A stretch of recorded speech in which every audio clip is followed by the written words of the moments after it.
Um, I'm here to talk about the Windows 3D print pipeline, which is kind of a new thing. It's actually launching very shortly.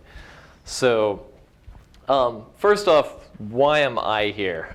My name's Emmett Lalish, and I've got sort of a weird direction from this. I'm a very new Microsoft employee as of about 2 months ago. I'm actually an aerospace engineer, so this is not really, I'm not a software developer, at least not yet. But basically the way I came to this is I'm a designer. For the last 3-ish years, I've had a 3D printer in my house because I'm that kind of guy. There's been a lot of asking like, well, what can you do with a 3D printer? What's the point of this thing? What would you make? Well, I make art. That's turned out to be a really fun creative outlet. These are a few of the things that I've made. This is a picture of a heart gear that's all the way heart-shaped. That's right. It's supposed to look. Spins around and such. A lot of these things are better if you can play with them than they are in photos, c'est la vie. But basically, I started sharing these things for free on Thingiverse. You can actually find all my files there if you feel like it. If you find yourself a printer, you can download them and print your own, see how they work. But basically, that was my hobby. And it eventually led to Microsoft approaching me somewhat recently and saying, hey, we've just started up this little team to do 3D printing. And we think that you might like to come be a part of that. And I decided that isn't such a bad idea. Because really, it's like so many of the presenters here have already said, 3D printing is awesome. It has so much possibility, but it's still pretty hard. And there's a lot of like ease of use that needs to happen before it can really kind of break into the mainstream. And that's what we're hoping to add some value to, because I mean that's kind of Microsoft's thing, right? So what is Microsoft's involvement? Well, basically, I mean, kind of known for making an operating system, right? And really an operating system is a facilitator. I mean, we're kind of the ultimate middleman, right? Like all of the people who make machines that are powered by computers, write drivers, and all these people who make software that create all these creative things can plug into APIs, and the operating system is really what brings all those things together and allows all the communication so that anybody's software talks to anybody's hardware, all that good stuff, right? Well, that's what's kind of missing right now in 3D printing. So our goal is to make 3D printing as easy as 2D printing. We're basically building this whole ecosystem to put all this stuff together. So, we're really looking for clean interoperability. We want to make it so that regardless of which printer you decided to buy, and regardless of which piece of software you feel like using for creating whatever things you want to print, you should be able to put those together seamlessly, and make it basically a file print kind of experience. So here, you can go from your rendered image to our cute little icon of 3D printing to your actual object. So, I mean, the first thing I would say is 2D versus 3D printers are, you kind of listen to it and it sounds like, oh, they're just 1D different, right? Like, I mean, it's got to be practically the same thing. And you even get that impression when you look at one. Like, if you rip the cute plastic casing off of an inkjet printer, it's almost the same as a 3D printer. It's funny. It's got the same little stepper motors, the same little tooth belts and sliding bearings. Like, I mean, they share a lot of commonality. But what they physically do is tremendously different. And the thing that I feel like is, 2D printing was so essential when computing first came out, because it's like printing in general, like I'm talking old school serious printing. This is an industrial revolution thing, right? This is like, how do you mass distribute information? This was a huge deal. And it allowed us to basically make information easily accessible and distributable. And then we started to get computers, and they could do all kinds of cool things with information. And so you kind of had to have this way to put the two together. And so it's like, okay, you've got your computers, now you've got your 2D printer, you can make your sort of traditional printing thing, and you can push all this information around between those two worlds. But if you think about it, it's kind of a stopgap. I mean, honestly, I haven't used my inkjet in years. I've kind of, this paperless concept has actually become pretty ubiquitous, right? Like, why do you need to print something out when you can just look at it on your phone or on your laptop that you always have with you now? It's kind of funny how that's happened. So 2D printing is, in some respects at least, kind of waning. But 3D printing is fundamentally different because it does something that a computer can never do as well, right? Like, okay, great, we have a screen that could display information incredibly well, a lot better than paper, honestly. But what 3D printing can do is it can make physical objects that can hold stuff up, which computers really can't do, and they're never going to do. There's always going to be a place for physical things. Our whole lives depend on the physical things that are manufactured in so many different ways. And so having a new way to do this is kind of a big deal. And what's really unique about 3D printing, as opposed to all these other manufacturing methods, is that it allows for custom manufacturing. And that's what's interesting. So, like, I can go ahead and make this set of cookie cutters. Again, aerospace engineer. So it's kind of hard to find a set of cookie cutters with all your favorite airplanes. This was actually for my friend's birthday, who's likewise. And so, but I'm able to do this easily. You just pop up some pictures on the internet. You've got a little bit of software to find edges and then create objects and print them out in, maybe a half an hour. And you can make cookies in time for the birthday party. And that's the kind of thing that's just not possible with injection molding, Like, that turnaround time is really critical. So, now we say, well, all right, so 3D printing is kind of nascent. It's just getting started. What's the future? Again, lots of people are talking about this. I might as well throw in my obligatory slide on it. Fundamentally, right, I get this a lot. Oh, it's another source of plastic stuff. Great.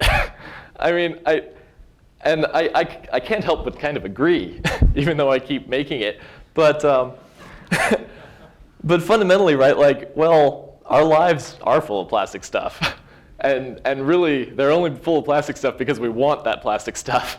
So there is some fundamental utility there. And the real beauty of this is you have some new things. First off, I'm really excited about the environmentally friendliness of it. We've been doing a lot of printing in ABS, which is, like Legos, at least it's recyclable. But even better than that is PLA.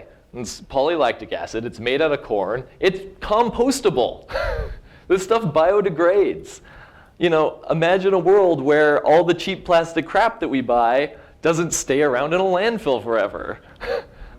That's potentially a really big deal. And then again, the fact that you can personalize things, that you can make the thing exactly what you want. You don't have to go out and get one that at least 100,000 other people also want. And then there's that whole instant issue. Now, to be fair, 3D printing is actually kind of slow. If you sit there watching it, it's kind of like a watched pot never boils. It does get a little, the novelty does wear off. But there's a different kind of instant, which is that it doesn't really require any of your interaction. It's the same reason why, like, my little Roomba vacuum cleaner, it takes longer to vacuum my house than I would if I was vacuuming it myself. But that doesn't bother me because it doesn't take any of my time. I just say go, and I come back when it's done. And that's the thing with 3D printing. Like, okay, sure, you could go drive down to Home Depot and buy your little plastic widget that you need.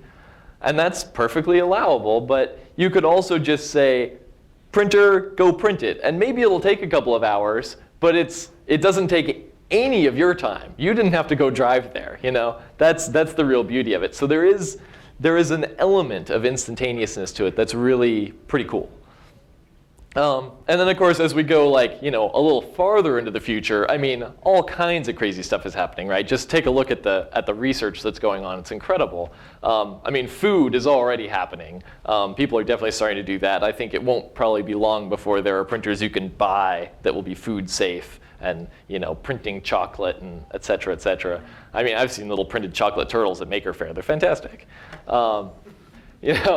Printing ceramics. This is something Shapeways does a lot of now, in big, expensive machines. I wouldn't be surprised if that starts to get cheaper. my dad's a potter. I grew up making things out of clay and putting them in a kiln. That is something that you can do at home. It's definitely possible. And this ability now to combine that with extraordinary precision is kind of amazing. Plus the fact that ceramics open up this whole beautiful realm of you can make something that's very smooth, very pretty. You can eat off of it. It's not going anywhere. And then of course, metal printing is just fantastic. I don't know if that's ever really going to enter the home. Maybe it will eventually. I'll be scared. But it's awesome that we will be seeing things that are metal printed, no doubt. But again, we talk about the problems today, right? There's a lot of them. People are working on all these things. Some of them are very solidly in the hardware manufacturer's realm. Espen, Danielle, etc. It's up to you guys to be all right, we're going to manage to make more, find more materials that we can print to calibrate the machines more accurately and easily, to make, again, reliability, recovery from errors, all this kind of stuff. I know that they are all working on those things, and they're happening. But the other cool thing is there's actually a bunch of aspects of this that are not just hardware problems. They can also be solved from a software perspective. And so that's where we get into things like quality and speed. A lot of this is about, what are the algorithms we're using to find a good way to create these parts. Configuration, usability, how do we make these things simple to use? Right now, they're getting better, but it takes, again, they're not quite ready for everybody's grandma, so to speak.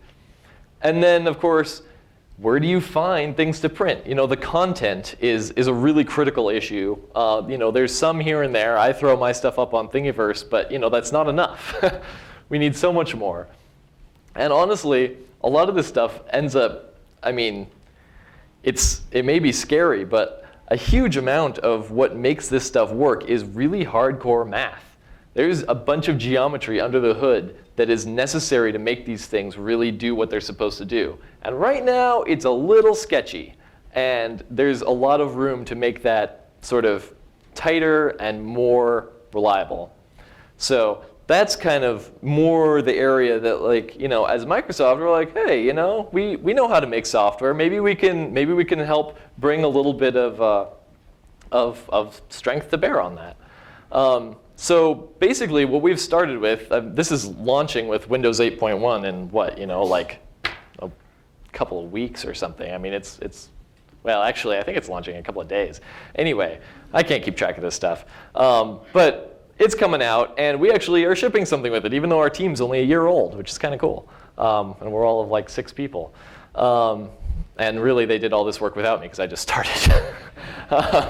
But they did a bunch of really cool things. They built all these app APIs to submit jobs, literally make a file print experience out of 3D printing. We're working already very closely with Dassault, making SolidWorks, Autodesk. They've been doing all these 123D programs. They're both working really hard on getting a direct file print in Windows, where you just say go, and oh, you've got a printer connected? Cool. We'll make it happen. In the background of all of that, things that hopefully you'll never have to see, but are key in making this stuff work is, building the print spooler to actually understand 3D printing. Have all those print queues actually functional. We've developed a new file format called 3MF because, let me tell you, again, on the geometry perspective, there are some big shortcomings on STLs and OBJs, the kinds of 3D formats we've been working with. And we're trying to address that. And then the big one, 3D printer plug and play. We've actually got devices that are going to ship here with the ability to just plug them into Windows, and it says, oh, look, you've got X 3D printer. I'll go download your driver and install it in the background, and you're good to go without you having to really do anything. And that's, we're really trying to break down these walls that have been there.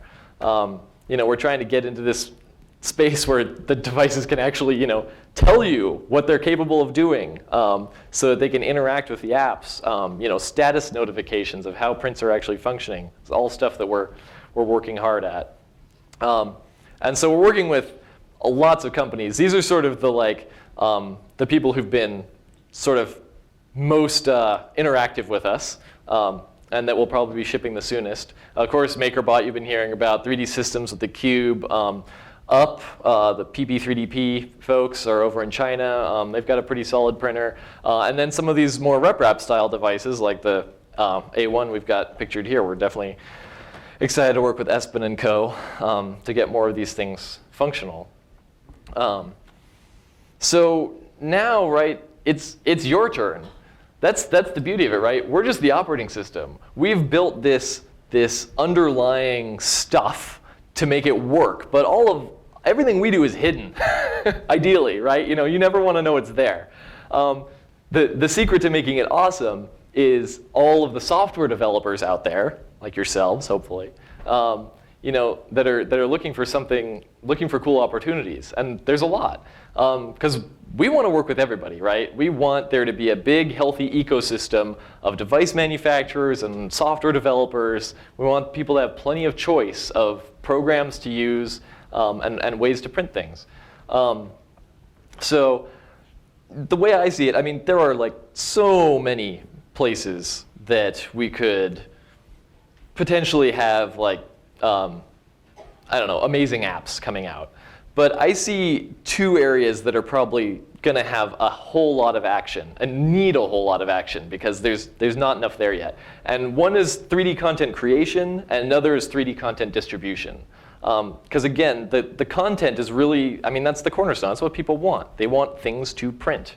And so on the content creation side, there's so many ways to go about this. There's never going to be one app that does it all. That's why we need this whole ecosystem, because there's so much to do. I mean, so first off, I mean, you need from scratch modeling. People are going to want to just say like, hey, I've got a design in my head. I need to somehow put it into the computer. And so, I mean, traditionally that's been CAD. CAD is kind of horrible. I don't know if you guys have used CAD very much. I mean, I'm an engineer. I've used, you name it, SolidWorks, Pro-E, Inventor, whatever. They're all god-awful. You need to take classes to learn how to use them. That tells you how bad it is. I mean, have you seen the just like forest of menus? I mean, granted, it's a hard problem, but it's been a realm where CAD is by engineers for engineers. And we really need to look at it from the perspective of like, hey, what about people who aren't engineers? What about artists? What about, your mom? Anybody? How can we look at like innovative ways to make it actually intuitive to create objects? And I think there's absolutely possibilities there. It's just hard and needs a lot of, thought and innovation. Mesh sculpting is sort of another aspect of it. That's sort of something that maybe they use more in animation and that kind of thing. But again, most of these tools, I mean, like 3ds Max and Maya and things like this, I mean, they're no better than the CAD tools. They take amazing amounts of knowledge and time and dedication to really get good at. And I think that there's a lot of possibility to make those things better, especially as we get into more ways of interacting. I mean, like Espen's talking about, if we can really see where your hands are with these sort of 3D scanning kind of connect sensors, all these other things that are coming out, maybe we have new ways of actually interacting with the computer. And maybe this is a good place to start looking at that. A whole nother like huge section of content creation is porting objects. We've got all these cool things from video games and movies that are 3D, right? They look 3D. I've actually been dealing with this a lot at my job recently, because I mean, Microsoft owns a few, right? Halo, et cetera. And we're like, oh yeah, that'd be cool. Let's print Master Chief. That should be fun. It's really hard, it turns out, because Master Chief isn't really 3D. Master Chief just looks 3D. And that's the difficulty. These things that come from animation, they're not ready to put into a printer. And this is where I talk about this is where I get into the geometry and the math. And some of this stuff gets kind of technical, but the short of it is, it's almost like Master Chief is made out of a bunch of hanging curtains. And those curtains look nice from the outside. They sort of look three-dimensional, but if you actually get in and start poking around, you can't really tell where the inside is and where the outside is and where Master Chief actually ends. And that is absolute hell on computers. So you have to actually go through and find a way to fill all the gaps and fit things together in order to make something that you can actually understand how to build as a volume. And doing that is non-trivial. But if we can find sort of more automatic ways to do that, algorithms and software and all this, there's so much 3D content out there that's kind of almost ready to print that I bet a lot of people would be excited about if that were available. And then, of course, there's all sorts of 3D scanning apps coming out. I mean, just by the dozen, it seems. And they're fantastic. There's a lot of cool possibility there. But on the other side of things, there's 3D content distribution. Again, eventually people are going to want to buy these things, right? Somebody's going to need an iTunes or whatever else, right? You need to find a marketplace where you can go find the cool things and actually get a hold of them and print them. And it's surprising how little actually exists in this space yet. A lot of people are sort of trying, but it's hard. And determining the right business model is tricky. And we're going to need probably a lot of people to try before we find a good one. And maybe, realistically, I wouldn't be surprised if several exist in harmony together. But somehow you've got to find ways to attract designers, and you've got to find ways to incentivize creativity, to actually get cool content to exist in this 3D realm. And that's tricky. I give my designs away because I really, I just do this as a hobby. But there's a lot of designers out there who are trying to make their living off of it. And it's a tricky thing. Like, how much is a 3D print worth? How much of that worth is in the design? How much of it is in the printing? How much of it is in the transferring it from here to there and in the quality control? These are things that we need to kind of figure out. And I don't know. There's a lot to think about. Another huge one is quality assurance. Okay, great. You've made this marketplace. You've sold somebody an object. They've printed it. Now what? Is it actually printable? Is it any good? Does it function the way it was supposed to? Did it fail just because of their printer? Did it fail because it's a poor design? How do you figure these things out? How do you basically make sure that people are happy with what they buy? These are hard problems, but they're very much worth solving. So, we're excited. Anybody who wants to design a piece of software or anything else, we want to hear from you. So, more information, this Microsoft.com/3D is pretty much our little site. It's got all kinds of links, information about how to get to our SDKs, our APIs. All this stuff is meant to be available to anybody who's excited about it. Ask 3D Print will come back to me and the rest of my team. If you want to work with us, we're more than happy. And as usual, right? We're software developers like you, so we will always be more excited when you say, "Hey, I really want to do this cool thing. Can you, help me get started or show me what's available?" Rather than, "Hey, I've got this cool idea. Can you do this for me?" Because at the end of the day, we are a small team still, and we have limited resources, but we would love to try to get as many of you started as possible and work with everyone. Because again, the healthy ecosystem is the secret. So hopefully you'll be seeing more of this little symbol as people get more into 3D printing at home and as it gets easier and more reliable. That's all.